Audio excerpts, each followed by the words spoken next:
This episode is sponsored by Google Play with the help of Disney Frozen Adventures.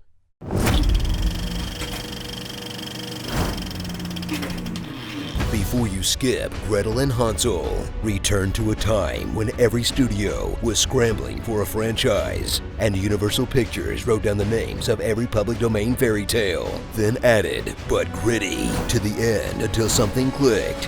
Snow White, but gritty. Snow White and the Huntsman, and the Huntsman Winter's War. You may think you know Snow White.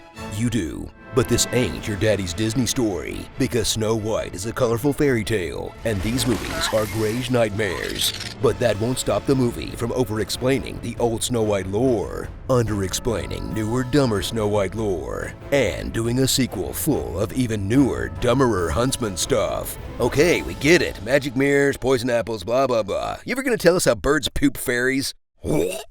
Strap in for the fantasy adventure you can make yourself if your D&D crew was on Xanax, and meet the ASMR of fantasy casts like the Huntsman, Chris Hemsworth's earnest combo of William Wallace, Shrek, and Stewie Griffin. Why didn't you tell me? What do you intend to do with her? Who is she? Why are you putting so much emphasis on the H? What do you know of my wife? Cool Whip. He'll team up with Snow White, a princess with 3 whole facial expressions: scared tremble, smile tremble, and back of head tremble. His wife, whose death was a major part of his character development, until he dropped Snow White from the sequel and they needed a replacement love interest. Prince, how you like them apples? And the dwarves who, wait, is that Ian McShane? Toby Jones, what are you doing here? This was Bob Hoskins' last role? Man, I haven't seen actors this good do dwarf face since Tiptoes. In a while, man, this ain't gonna seem like such a big deal. You battle Sally! Together, they'll fight Charlize Theron, who embodies the Eddie Redmayne scream, whisper, scream school of villainy. Her power you have wasted on nothing but cheap sentiment! Did you not think I wanted a child? And her sister Freya, a lady with ice powers who hides away in a frozen castle because she couldn't let it go.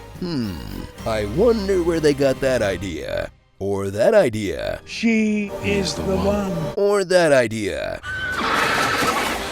Or that idea. I feel. Or that idea. Or that idea.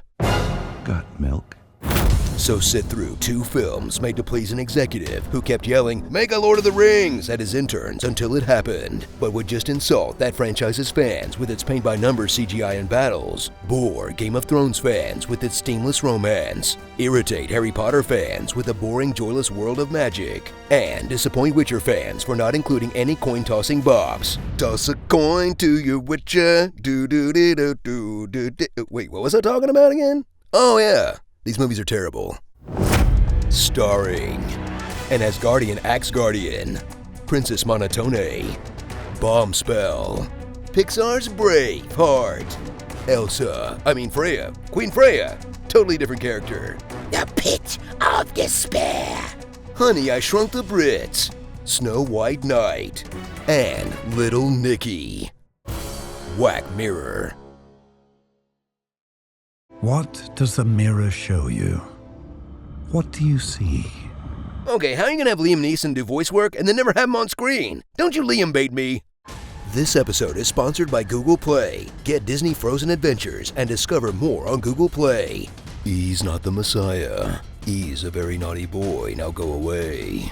These young guys are playing checkers. I'm out there playing chess. Every 60 seconds, a minute passes in Africa.